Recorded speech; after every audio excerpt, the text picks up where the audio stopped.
Before the beginning, there was nothing. No earth, no heavens, no stars, no sky. Only the mist world, formless and shapeless. And the fire world, always burning.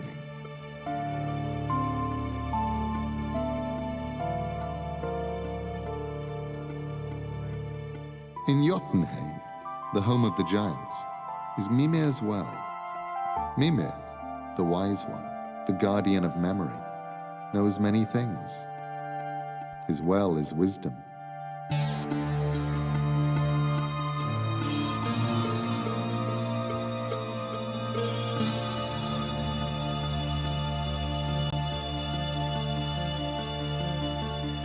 The ash tree grows between the 9 worlds and joins them each to each. The dragon Nidhogg lives in these waters, and it is always gnawing at the root from below. At the edge of the flame stood Sota. He will go forth from Muspel with his flaming sword and burn the world with fire, and one by one the gods will fall before him.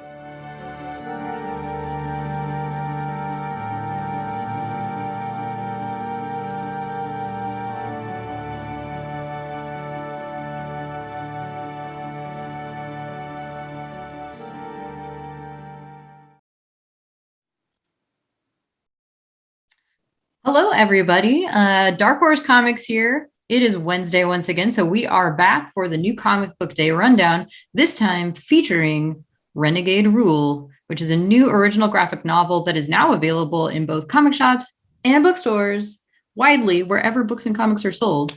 And I'm very excited to welcome the creative team behind Renegade Rule as our special guest today.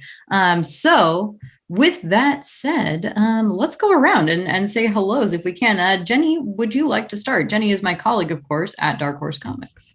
Hello, everybody. Thank you for joining us. My name is Jenny Blink, she, her. I am an associate editor here at Dark Horse, and it has been my great pleasure and honor to work with the entire creative team here, plus letter Jim Campbell, on Renegade Rule, which we'll be talking about today.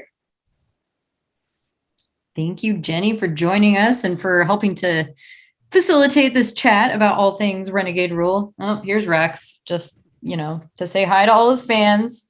Rex is my partner in crime here, and I'm Kara. Of course, I work at Dark Horse. But next up, shall we move on to Ben? Would you like to say hello? Yes, hello. Nice to meet everyone. My name is Ben Kahn, they, them pronouns. And I am one of the co-writers of Renegade Rule, and it is delightful to have the book out there and be on here to talk about it today. Hey. Well, how about Rachel? Would you like to go next? Sure thing. Hello, I'm Rachel Silverstein, she, her, and I am the other co-writer of Renegade Rule. Thank you both so much for being here and kind of helping get everything off the ground with this. And last but certainly not least, excited to welcome artist Sam. Hi, Sam. Hi, yeah, I'm Sam Beck, she, her, and I'm the artist for Renegade Rule. Yeah. Well, this is fun. We don't often get to have kind of the full creative team join us. So thank you again, everybody, for being here, for participating today, and everybody watching at home. Feel free to start asking your questions about Renegade Rule in the chat. We'll be discussing all things about this graphic novel, and let us know your questions as we go along. Our moderators will pass those along to us. Also, as usual, we will be running a giveaway today. So if you are watching live and you're in the stream chat, all you need to do to enter the giveaway to win a copy of Renegade Rule is to enter the keyword. Keyword is 2 words, actually.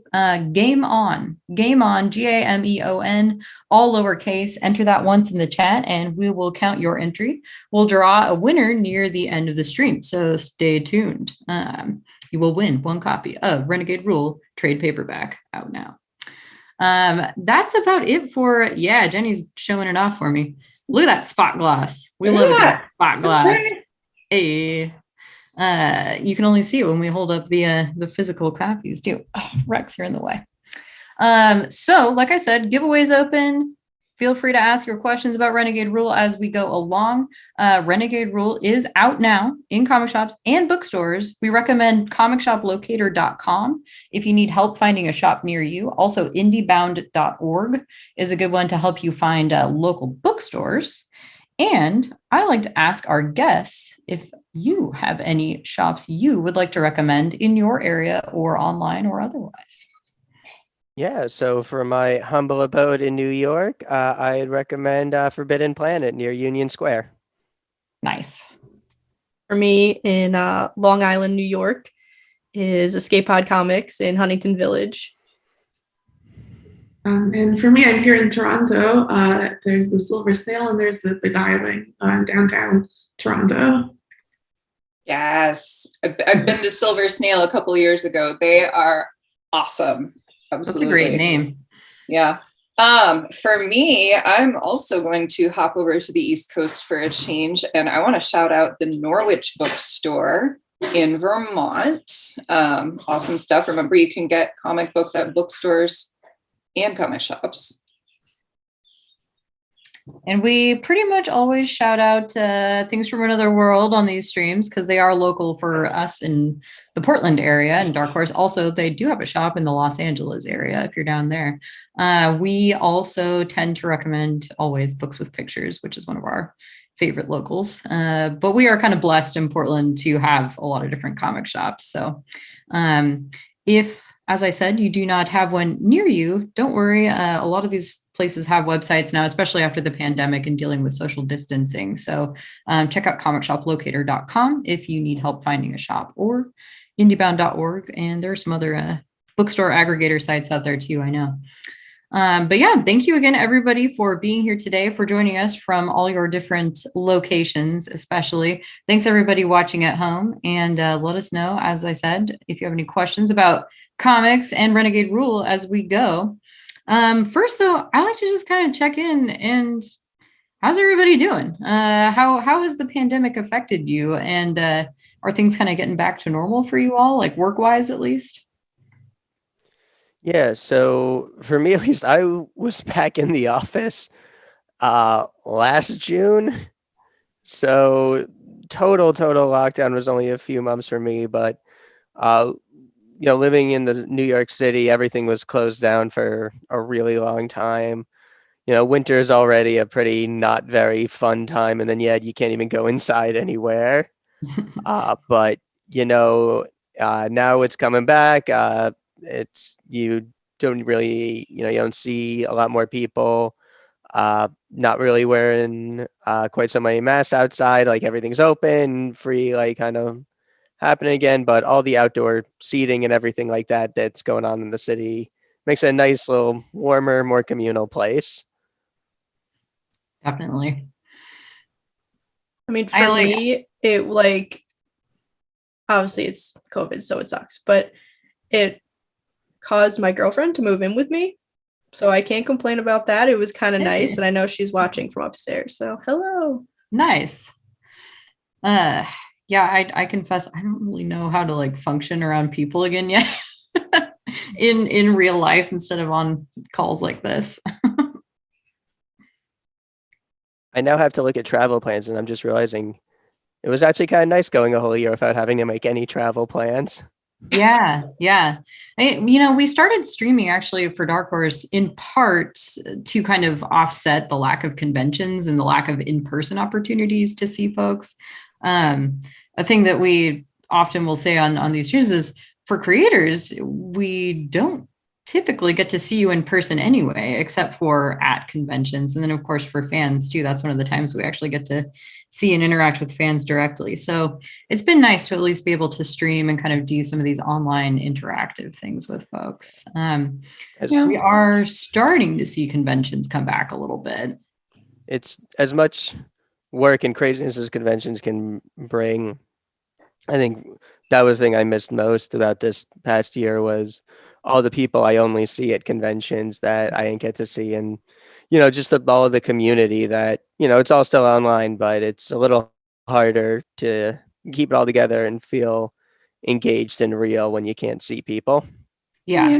I'm kind of of two minds on the subject because I love the increased accessibility of doing more online events. I love that more people can join us. I love that, more people can listen to interviews or, take online classes that may only have been available for in-person folks before. But, at the same time, we're out here on the West Coast. So basically the only time we get to hit the East Coast and see all y'all is at like New York Comic Con. So it's kind of a mixed blessing for me, but I hope the good parts of increased online activities stay, even after we can go back to the more normal in-person events. Mm-hmm. Yeah.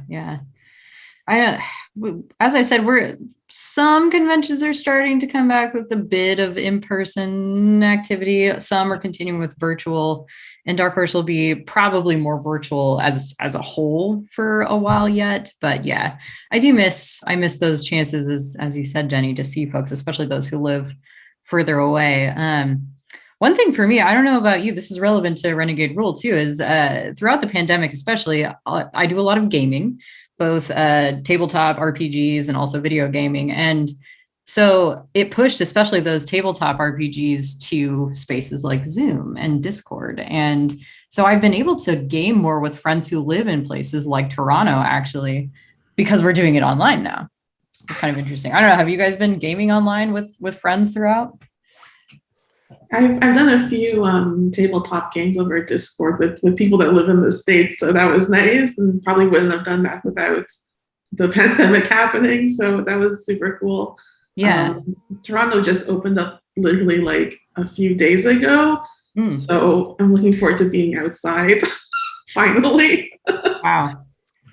I spent the pandemic going really all in on just nostalgia in terms of video games. So I replayed the first 3 Halo games, that original Halo trilogy. Oh yeah. Which was, such a foundational game for me, especially like the shooter genre. I mean, I spent a lot of middle school and high school just at friends' house on weekends, just playing it into the wee hours of the night. And that kind of, just playing games with friends was definitely a big part of Renegade Rule, and just kind of hearkening back to that experience. And then I also, really an accomplishment that I'm really very proud of is I caught every Pokemon during this pandemic. What? All 898. Oh my. Okay, we need to All be of Pokemon them. friends We're now. in the presence of a genuine Pokemon master. Yes. I had it in my Twitter bio until I ran out of characters. Wow. Yeah. So I've been playing Pokemon like throughout, but like I'm definitely more of a casual player. I am not a master like you. But yeah, okay. So we should be friends, and maybe we can trade a few things. Yeah. Not that you need it, but I do. Well, Whichever Pokemon you need, I've got it. All of them. I have some extras. You never know. You might need a shiny something. I don't know. Yeah. We'll see. Thank you, Rex. Yes, Rex is in my space and shedding all up in my face. So we have had some questions from the chat, which actually play in exactly to what I would like to start off with too, in terms of asking about Renegade Rule. Could you all kind of give us your elevator pitch or the summary? If you like X, you might like Y, this book. What is Renegade Rule all about? 4 queer best friends on a virtual reality esports team. Yeah. That's the elevator pitch. Love it. If you like Haikyuu, if you like Mighty Ducks, if you like Bring It On, if you like everything being super duper queer, then you're going to enjoy the heck out of Renegade Rule. Rachel did a very good job of the elevator pitch. Art-wise, if you like extremely bright colors, very a lot of like character acting, that's where to find that. If you like your sports stories with a lot of laser action and a big heaping side of comedy, what's not to love? I would even say that, like, I wrote the back copy, so I don't have to do a pitch. But if you like aren't into esports, but like what you hear about people's stories behind esports, or like the snark and like the stories, this is your jam. Because me, I don't play esports. I've never been interested in VR gaming. I'm one of those weird people who likes to just watch other people play video games. My partner and I just finished Hades. Such a good game. It's so good. So good. Anyway, Hades, play it, but also read this book, because even if you're not into e-gaming, esports, VR, anything like that, like me, I read the pitch for this and just was immediately taken in by the characters. And for me, the esports was more of a vehicle to watch them interact in different situations than just to like witness esports. So I think the way that it blends together is really awesome. And that wasn't exactly an elevator pitch, but I guess, I don't know, a footnote. No, Rachel killed it on the elevator pitch. So like the rest of this is the additional extra spice in the recommendation gumbo. Yes. I worked in bookstores for a long time, and honestly, I really do find that if you like X, then try this. That sort of thing really just it's really helpful for a lot of folks. So thank you for playing along with that. Ben, very important question before we really dive into Renegade Rule, though. What is your favorite Pokemon? Sceptile, the Generation 3 fully evolved grass starter. Ooh. I started with the original like Pokemon Red, but then when Ruby and Sapphire came around, that awesome jungle lizard ninja came, and I'm like, yep, that's my partner Pokemon. I have had the same Pokemon since Emerald that I've just transferred from generation to generation for over 14 years now. Well, there you have it. That was a question from chat, so I hope that fulfilled your. My Sceptile is old enough to have a bar mitzvah. Oh, can you like patch a little yarmulke on them? That would be great. Where's that? Where's that character? Where's the fan art? Come on. Yeah. Fan art, y'all. Fan art for I cannot wait. If that happens, please share it. Please share it. So we also are getting a lot of questions which align with things like process. Can you tell us more about how Renegade Rule, like how this concept came to life? How did it originate, and what brought you all together to work on it? So I really wanted to work with Rachel on a script. I just thought she was so talented and so funny. I just really wanted to work on something together, and it'd be a way for us to make comics and hang out and just have a whole lot of fun, which is exactly what we did making Renegade Rule. That is what happened. Can confirm. And, I had a real love of sports stories. I was starting my like Haikyuu binge, but, I grew up watching, like Mighty Ducks, Ice Shield 21, just, a lot of growing up with the New York Yankees in the 90s was an awesome time. Yeah, the Yankees are awesome. At least they were in the 90s. Not so much in 2021, unfortunately. There are definitely some hardcore Yankees fans around Dark Horse. Yeah. And they're awesome. But I knew Rachel was really big into Overwatch, and esports was really starting to become like a real established thing. And I thought, there's never been a real esports sports story focused on video games. There's plenty of ones where it's about getting trapped inside the video game. But really, you got to go back to like The Wizard with Fred Savage to get the last like real esports movie.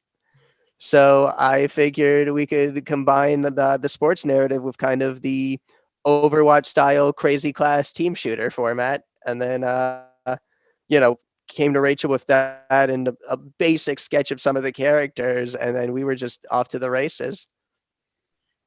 And Rachel, you want to talk about how we found Sam's incredible, amazing artwork? Yeah, so I had just been on Twitter and I saw someone had retweeted one of your artworks, and I just took a chance and I emailed you and I said, hey, we're gonna do a thing. Do you want to be part of it? And here we are. I read this script that you sent me, and like told everyone this, like I laughed just out loud hard at this script. I'm like, I gotta draw this because it was just hilarious. And like this was just like this wasn't the whole script, it was like the first chapter, I guess, of it. And it was just so funny. And the characters, like I think you must have sent me like a description of some of them. Like they were so vivid in my mind that like I couldn't not work with both of you. Big ol' heart. I just have to say too, the page we're looking at right now, like in the arena, it really gives me strong vibes. Have you ever been to say like BlizzCon and seen the Overwatch League in person? Not in person. I did go to, I live like 45 minutes from New York City, and a friend had invited me to a New York Excelsior like viewing party at a sports bar, and it was wild. That's the closest I've ever been to like being there in person. But it was crazy. I've never been to a viewing party like that. I haven't done BlizzCon, but the image I had in my head was I've been to a fair number of Knicks games at Madison Square Garden.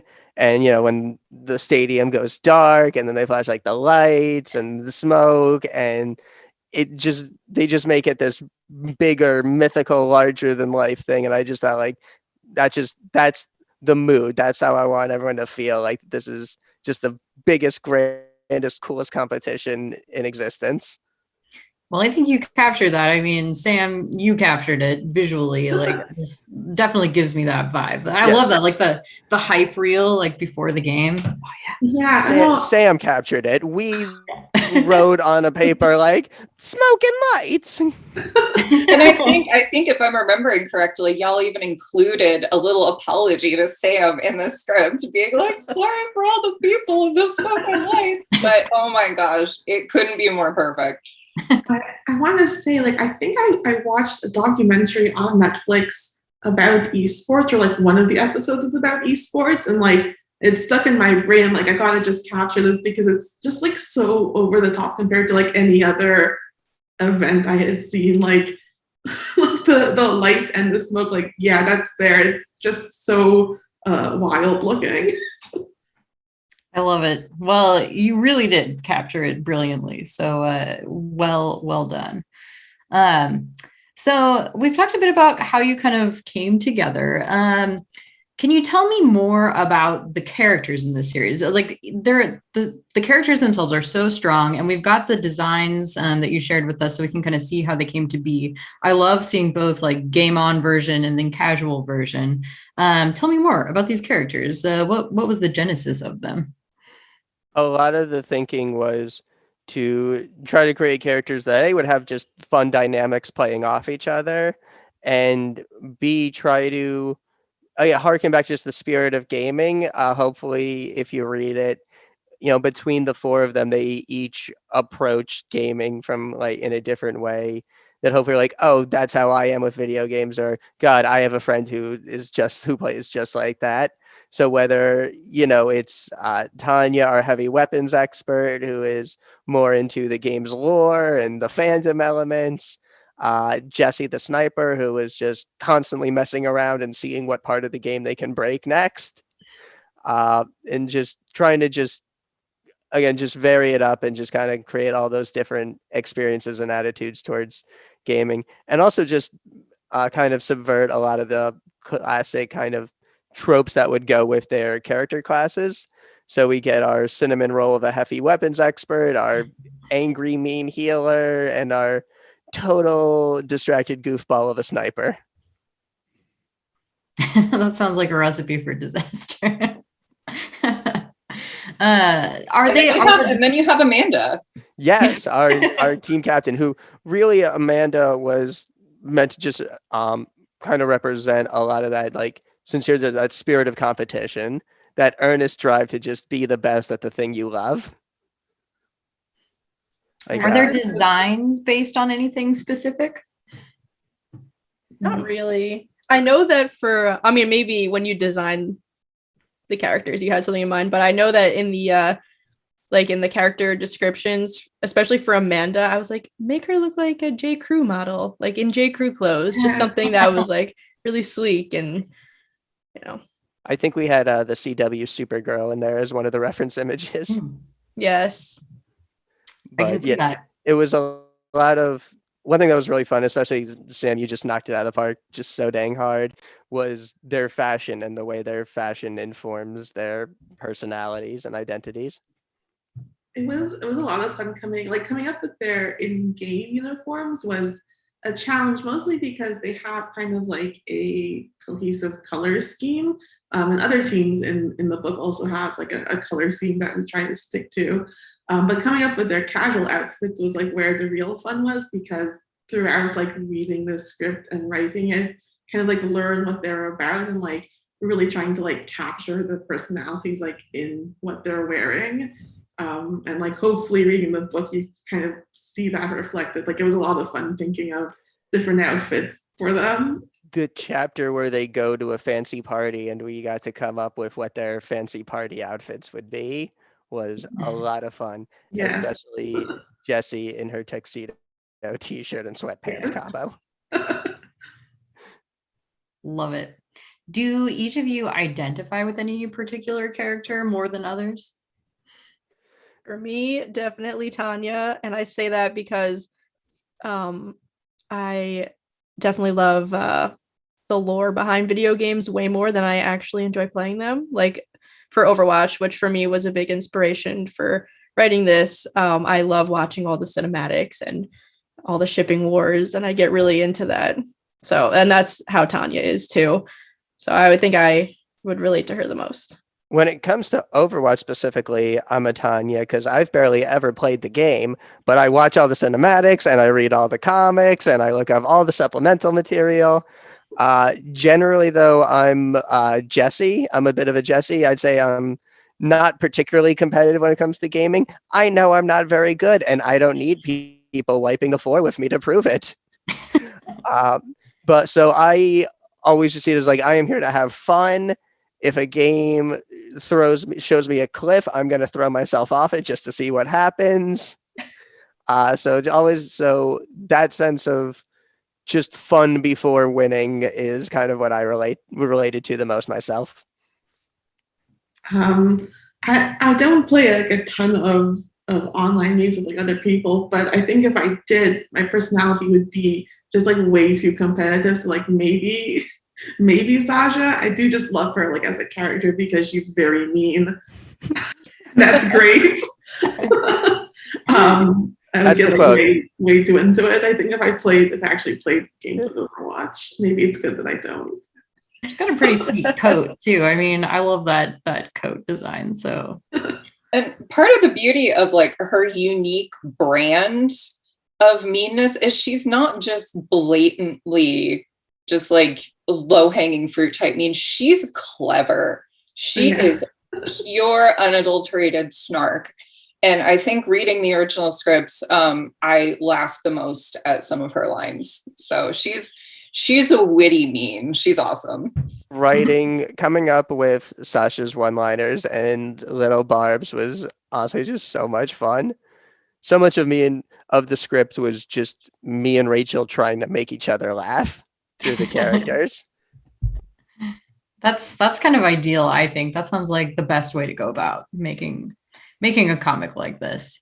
Jenny, before we move on, how about you? Do you relate to any of these characters especially? Oh man, like I said, I don't like actively play a lot of video games.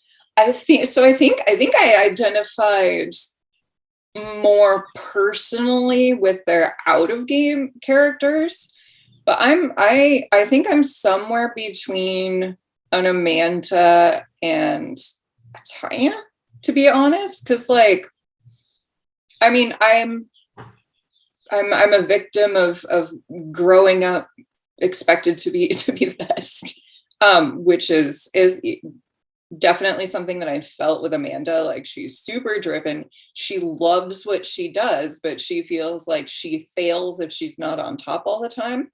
And then the minute Tanya described herself as an Akko Taco, definitely that was it. Akko Taco territory. I'm like, all right, you and me, we can hang out sometime and just be awkward together. Gotten to talk to people about this book and podcasts and whatnot, that has been one of the most satisfying is when going around and people relate to different characters, and just hearing that people relate to a different one, it just makes me so happy that each of them can kind of stand on as someone's favorite. Yeah, absolutely. I wanted to highlight the characters, especially because I think you've done such a fantastic job. They're all very well rounded, and I like that you were kind of turning tropes on their heads. And yeah, just good job. It makes the book so enjoyable, and because you get really invested in the characters. So we have had, I love this because the chat and I are like very much in alignment with things that we are interested in knowing more about.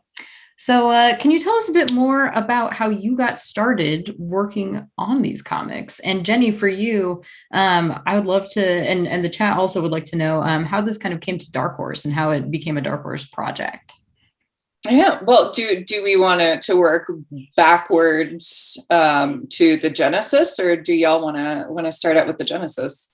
I think, yeah, can we, let's talk more about, like how you all got started working in comics, and then let's go into how this comic came to Dark Horse. Yeah. I'll start if that's okay. Go for it. I really started just fell in love with comics once I got to college. Had really never read comics aside from Naruto and webcomics up until then, and then just absolutely fell in love with the medium. Got a job at a comic book store my sophomore year, which was just an excuse to get myself access to more comics, and really just kind of set about trying to work, and really just fell in love and kind of decided early on that I wanted to at least give it a shot and see if I could try my hand at this whole making comics business. So my first book was a book called Shaman, which still find on Amazon, and print copies on Amazon and digitally on Comixology. We did a Kickstarter for that and released that in 2015. And it was just such an amazing, challenging, and fulfilling experience that I kind of just wanted to keep making them. One because comics are the best. I got started when Ben said, "Hey, let's make a comic." I was always really busy with schooling. I got my master's in paleontology, and then we actually started writing Renegade Rule when I had just started law school. So I didn't really have that much time to work on anything else. But now that I'm done, things are brewing. That's very interesting. I knew about law school, I think probably from Twitter, but my background is in archaeology. So look at that. Similar. How about you, Sam? So I went to school for graphic design and did that for about 5 years out of school, working with like tech companies building mobile apps. Very fun. And one day I had enough and decided to quit my job just do drawing and illustrations. The first comic I did art for that ended up being published was Songs for the Dead, which is now published by Vault Comics. And from there, I think Renegade Rule is kind of like my next kind of big one that's been actually published. I've been doing like web comics and mini comics and stuff like at conventions and zines and all that. But yeah, just one day I'm like, I can't work anymore. I gotta draw because that's what I've been doing all my life. And it was like a calling. Well, and I have to say, Sam, that my intro to your work was actually through verse. Yes. How long have you been doing verse now? I've been doing verse for such a long time. So verse is it was originally published as just a webcomic online. It's a fantasy YA series that I write and do the art for. And recently it's been picked up by Wonder Brand, which is an imprint of Vault Comics, and it's being released in the fall, but I'll talk about that later. I've been working on verse for like as long as I've been doing comics, like 5 years. It's a really long time. And so, Jenny, how did this pitch come to you? Tell us. Oh, yes. So this pitch has been, I have to say, like watching this come together through like 2020, which I think has been trademarked the worst year ever. now. Yeah. Really helped me personally get through. So I'm really grateful to my friend and colleague Connor Knudsen, who was actually the one who received the original pitch at Dark Horse.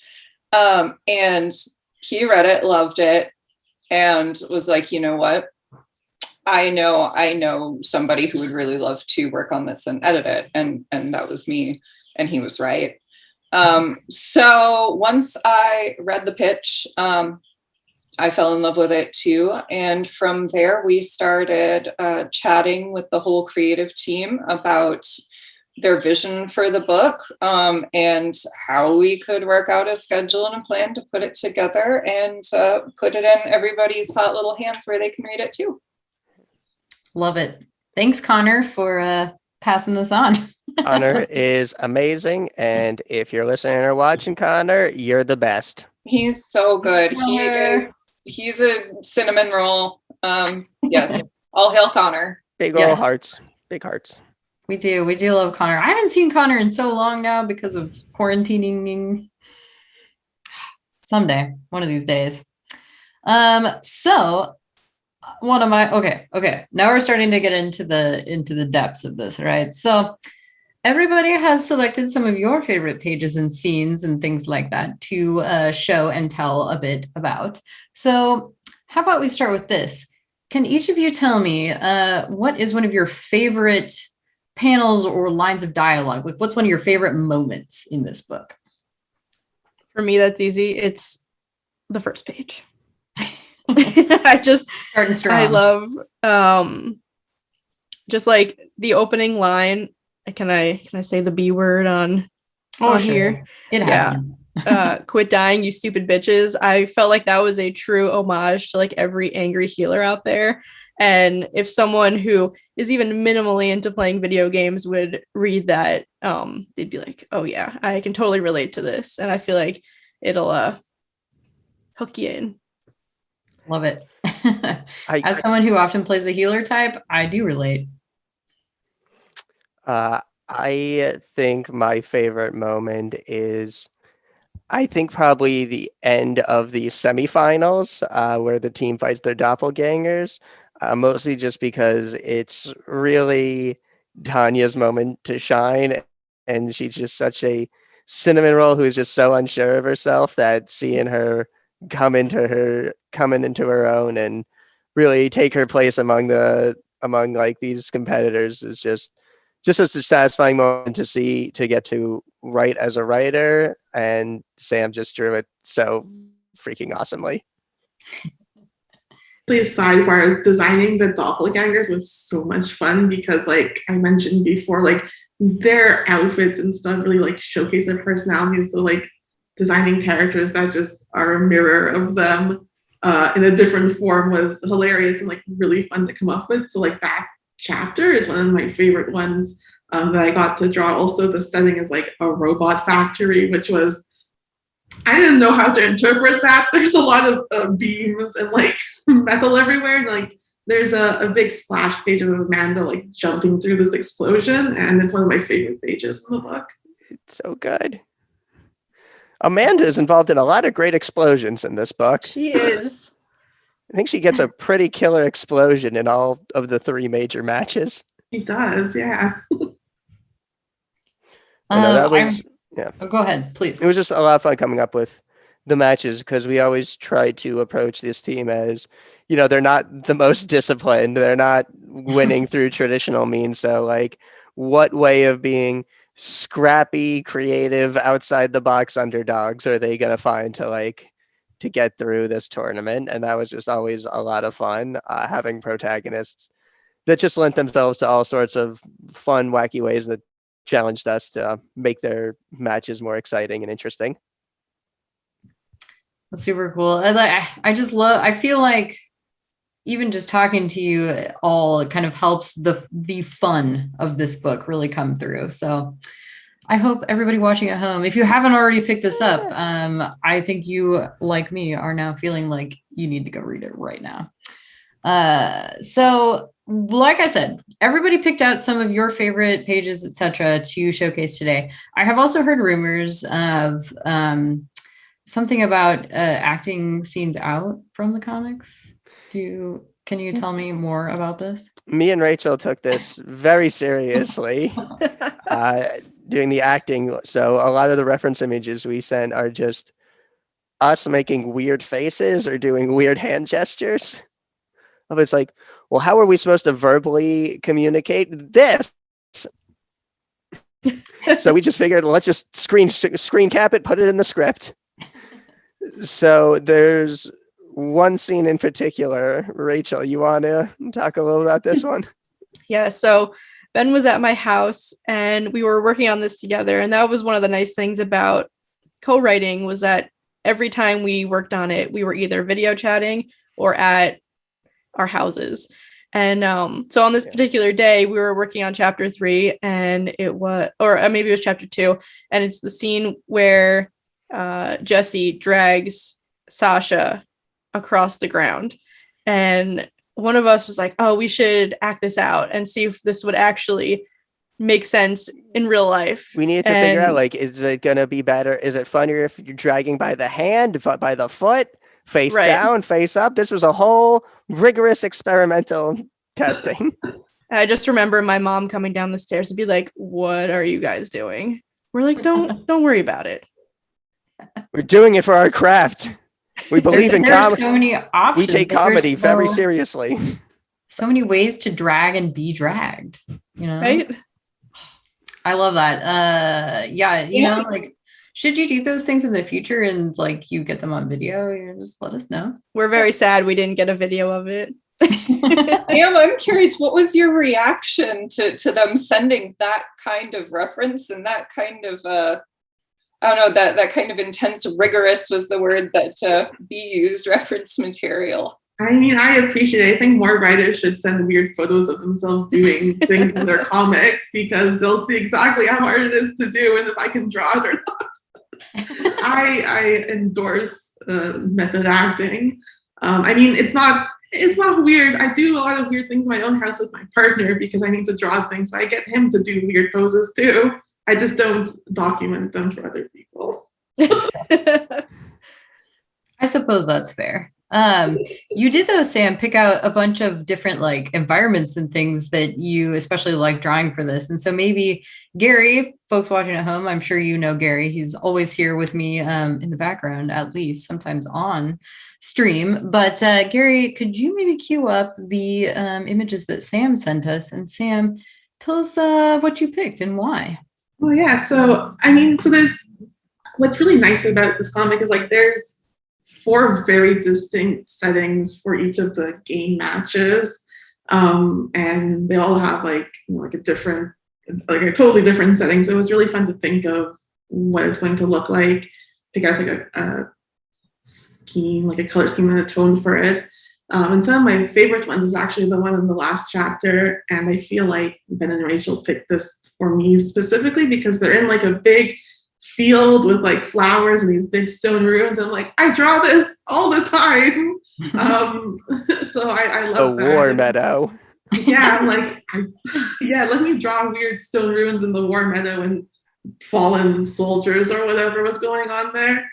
One of my favorite settings was this, but like all of them were so much fun. I remember for the second chapter when they're in the jungle, like looking through a lot of concept art for the Jungle Book actually, and like other movies and like animation that are set in jungles, because you can look at like a picture of the forest and it just looks green and it's not super interesting. You have to really look towards like animation and other art to see how they're going to make that like foliage and that like really detailed like crunchy background like really make sense and like highlight the characters inside of them.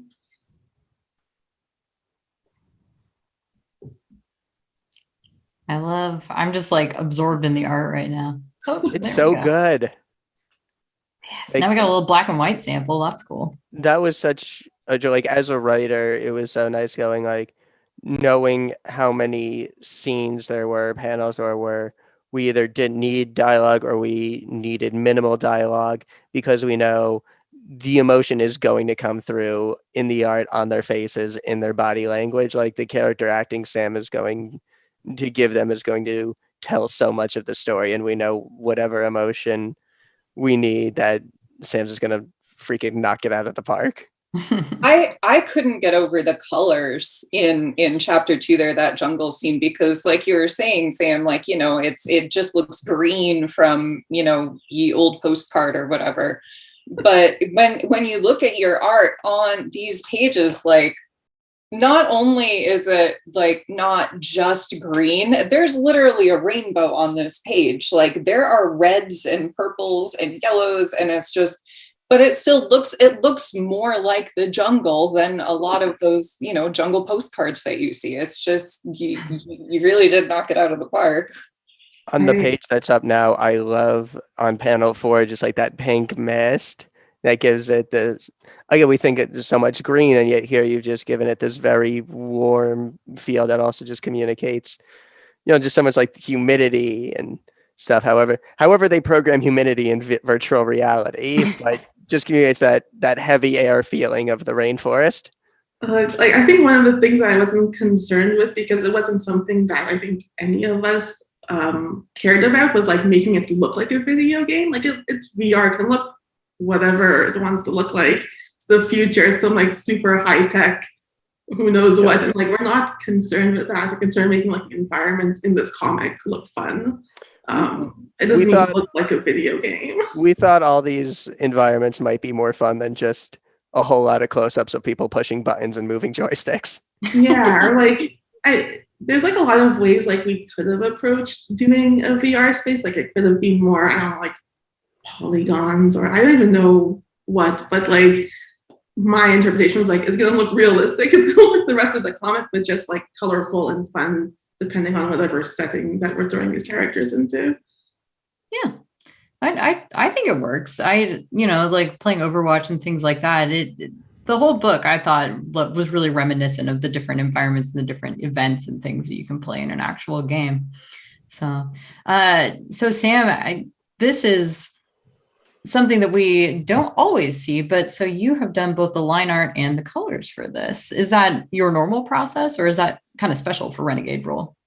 I mean, for other comics, I do the line art and colors as well. And like, as an artist, like, I don't, like, you see other comic artists use like a lot of like black and shading in their line art, which is beautiful. And like, I envy people who can do that really well. That's not what I'm strong at doing. I'm really strong with colors. So like, getting to color my own work means that I get to control what my line art ends up looking like. And maybe I'm a bit of a control freak, but I do like having to get to do all of that. It helps like solidify what I'm envisioning in the end. Yeah, no, it shows. It comes through. Your colors are brilliant. So we've had some questions that go along with more of mine, and folks are wondering, in addition to, I like to ask, you know, whether you listen to music while you all work, or if you prefer to work in silence. I mean, you know, sometimes you need to focus. Folks are also interested in whether there are any influences from books that went into this. Like, if there was a book that really played a strong role in, you know, your own development or leaned into this story in some way. So yeah, I guess we've got questions about your book influences and also your music influences, if any. In terms of music, I was listening to a lot of a band called The Subways for this. We were playing a lot of that. I always try to have like a band or a few songs or a playlist, but it ended up just being a lot of fun, fast rock music, you know, stuff you could put in an anime music video too. And we have a playlist on Spotify called Renegade Rule, where there were a couple songs where we were like, oh, let's be like, what are some songs that remind you of the story? And we compiled them into a little playlist. Yeah. That's very fitting. If you want to send that our way, we can add it. Dark Horse has started a Spotify, so we can kind of collect those things. So yeah, we'd definitely love to feature that. Nice. I think I was definitely inspired. You know, I'm trying to think of like books that really inspired. I was definitely inspired by a lot of other kind of famous groups of four, like for trying to figure out the dynamics. So even just stuff like Teenage Mutant Ninja Turtles, Scooby-Doo, Sex and the City, Fantastic Four, really just looking at like what are the kind of personalities that seem to just play off each other so well. Like what are these dynamics and what lessons can be learned from their best.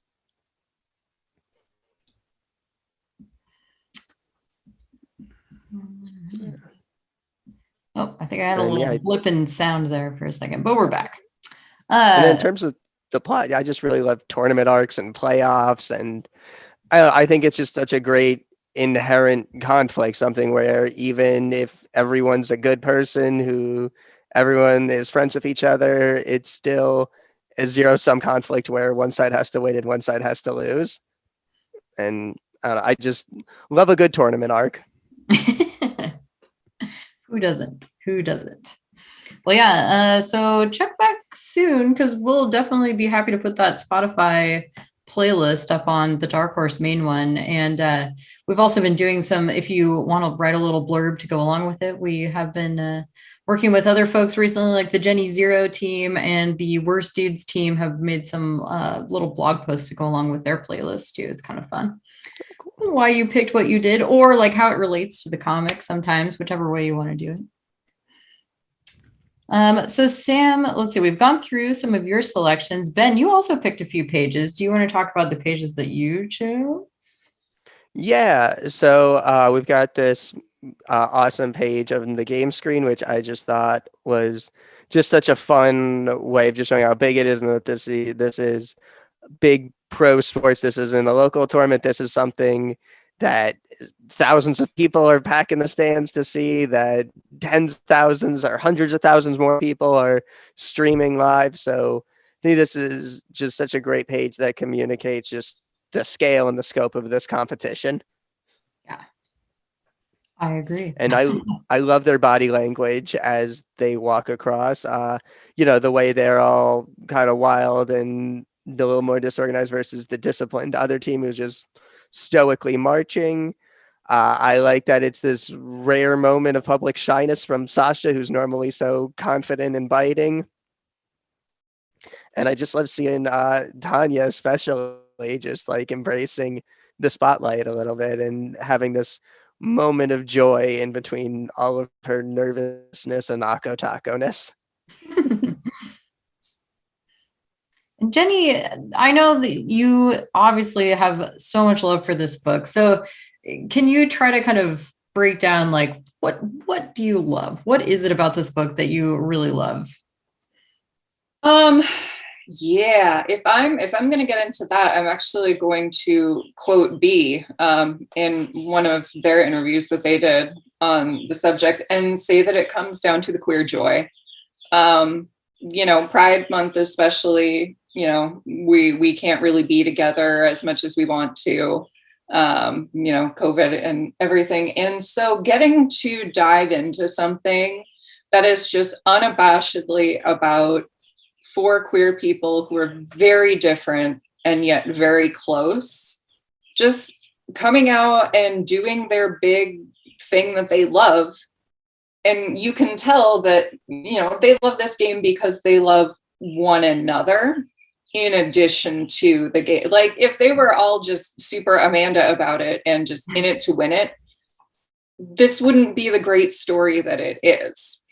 So for me, it comes down to not only how the characters are written and like how they play with one another and how they're just kind of being themselves in these very different but very evocative ways, but it's the way that Sam's art and especially the colors kind of capture that idea of like, okay, we're going to, have the team go to a bar and it's going to be hella gay. And there are, just rainbows everywhere and everybody's different dynamics. It's a beautiful book because there doesn't have to be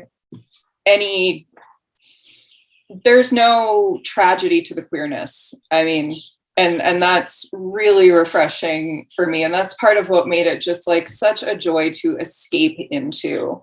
And it kind of, this is going to sound super cheesy, but it's one of those books where after you read it, the joy comes back out into the world with you.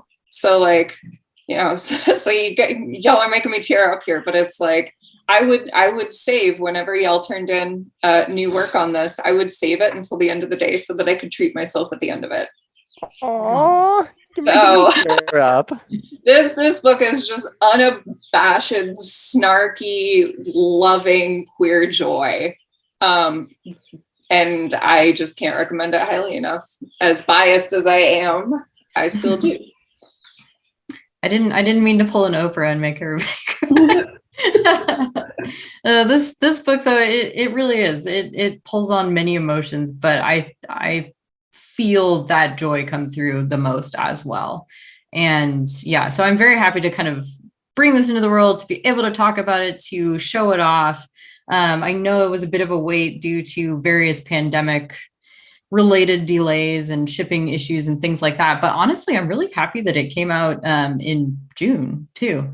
No pun intended. But it's been a really nice addition to our kind of overall. We have some really great, really strong books for Pride this year.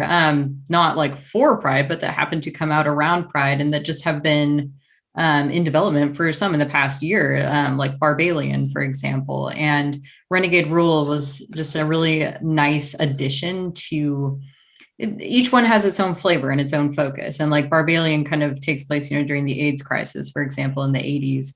It's a bit harder emotions, but this one is more fun and lighthearted while also kind of still touching on some deeper emotions. So there's room for both, because Barbalian is seriously so good. so good. So good.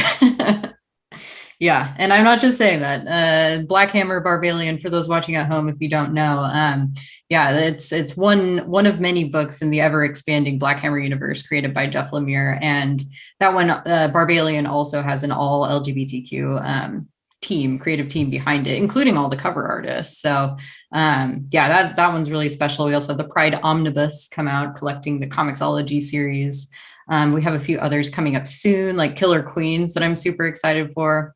But yeah, so having Renegade Rule to add into that mix and to be able to highlight it now of all times is just kind of perfect. I don't know. So I hope you guys are happy about that too. Yes, we are. I mean, queer joy and celebrating queer friendship was one of the major goals of the book. Like, it is a book meant to celebrate joy, specifically the joy of playing games with friends, and queer, and the support and solidarity that I know we've all had from like our queer friends groups. Absolutely. Well, thank you so much, all of you, for sharing this book with us and also for being here today. We're starting to get towards where we're going to wrap up, and we'll draw a winner in the giveaway coming up in just a few minutes here. But before we wrap up, would you all like to tell us a bit about any other projects that you're working on or have coming up soon? If you can talk about them. I know how it goes. I'll go. Yeah, Sam, you want to tackle this? You want to take this one first? Yeah, sure. So, like I mentioned before, I'm writing and illustrating a series called Verse. Book 1 is coming out this fall from Wonderbound, and it's a trilogy. So you're going to get a new book every year until 2023. It's a really fun YA series. There's magic, friendship, a lot of beautiful scenery, and walking through the forest. Sounds delightful. It's so pretty. I bet it. Is it up for pre-orders yet? It is up for pre-orders also. Go pre-order it at your local comic shop or indie bookstore. Amen. So my next comic is for all you fans of Ubisoft's Immortals Phoenix Rising. I wrote, with art from Giorgio Brooks, the comic book, the graphic novel tie-in that's coming out this fall. Immortals Phoenix Rising from Great Beginnings is out this September from, Dark Horse Comics. Oh my goodness.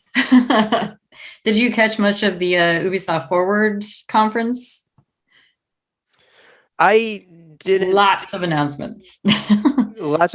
I can't keep up. I'm so far behind. I'm now finally playing Immortals Phoenix Rising, because I had to write the comic was written before the game came out, so I think that's a fair behind the scenes.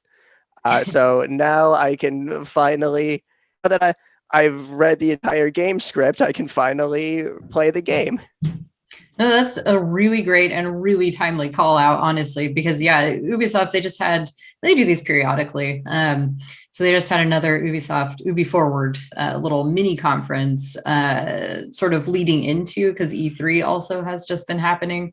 So we had, Netflix Geeked Week, Ubi Forward, and E3 all kind of happening at once. So lots and lots and lots of news and announcements around video games, especially. But yes, Phoenix Rising. We have the art book out already, and coming soon, we'll have that graphic novel. Pre-order now, also at comic shops and bookstores. Yeah.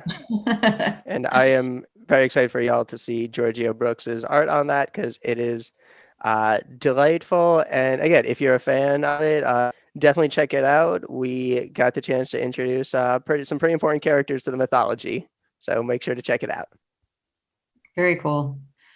Let's see. And Rachel, Jenny, anything you two wanted to add? That I know you can always talk about things if they're not announced yet, so if not, that's okay. The only thing I'm working on is studying for the bar exam, which is next month. So a lot of locking myself in the house and doing nothing. Yeah. I've got some friends who are actually in the same boat right now, so I feel that. Well, best of luck. And I know that you have a hedgehog, so I'm just gonna put this out into the world. I understand they can't always make an appearance on stream, but you should all go check out Rachel's social media for maybe some photos of this hedgehog. I think doesn't Mr. Peanut have his own Instagram? Yes, it's Mr. Peanut Hedgehog on Instagram. He finally got 600 followers. He's a big deal. Wow. He has more than me. Famous. He's a downright hedgehog celebrity. He went to his first ever comic shop visit yesterday to promote Renegade Rule. We took him to Escape Pod Comics, and he ran around the shop, and people came in and were like, "What's going on?" And I'm like, "We have a hedgehog," and they're like, "We're leaving. Bye." I would have been glued to that store had I been there. So, I mean, how many books can say that they are hedgehog approved? Like, come on. Super into that. So we've got a couple social media accounts for y'all to check out and follow. Would everybody else like to say where folks can find you on social media? Yeah, you can find me on Twitter at @BenTheCon. You can find links to my work, Renegade Rule, and past comic books on benconcomics.com. And digitally, all my past work is available on Comixology. For me, my Twitter is @FlirtyMango, and I have a little bit about myself on my website, theflirtymango.com. And you can find me on Twitter and Instagram at SamBeckDraws. And you can check out my site at sambeck.ca to see where you can pre-order Verse and other books. Perfect. Well, thank you all again for being here and for chatting about Renegade Rule. I know there's so much more to cover. We could talk about it forever, but you all have been doing a fantastic job too of sharing tidbits on social media, and Dark Horse will continue to do the same. So thank you all for continuing to support the book. Everybody watching at home, you can pick it up now at both comic shops and bookstores. And you can pre-order it, order online if you are not near a store. Comicshoplocator.com is a great tool to help find more shops. Again, indiebound.org, another great tool. We have drawn a winner in the giveaway. So congratulations to Tony Dado Quattro. Tony Dad of Quattro. I'm not going to spell that whole thing out, but that has been announced in the chat. Congratulations to Claim. Yay, Tony! Yeah. Round of applause, like lasers and smoke for the video game aspect. Yeah, we will. Hey, there it's Claim right now. Just send us a private message here on Twitch, a whisper, and we'll get in touch with you about arranging your prize shipping. So congratulations. Thank you again, everybody who tuned in and asked great questions with us today. Again, you can get these books wherever comics and books are sold, so don't miss Renegade Rule. Thank you, Jenny, and thank you to the entire Renegade Rule team for joining us today. Thank you for having us. Yes, this was so much fun. Thank you. I know you've been doing a lot of podcasts and all that, so I appreciate taking the time to chat about your new book. So thank you again, everybody watching at home. And Dark Horse Comics streams live every Wednesday, often with special guests. So check back each week on Twitch for our updated schedule. And this will be available as a video on demand afterwards, both on Twitch and coming soon to our YouTube channel. So you can watch it as many times as you like. Thank you again, and we will sign off until next Wednesday. See you next time. Bye.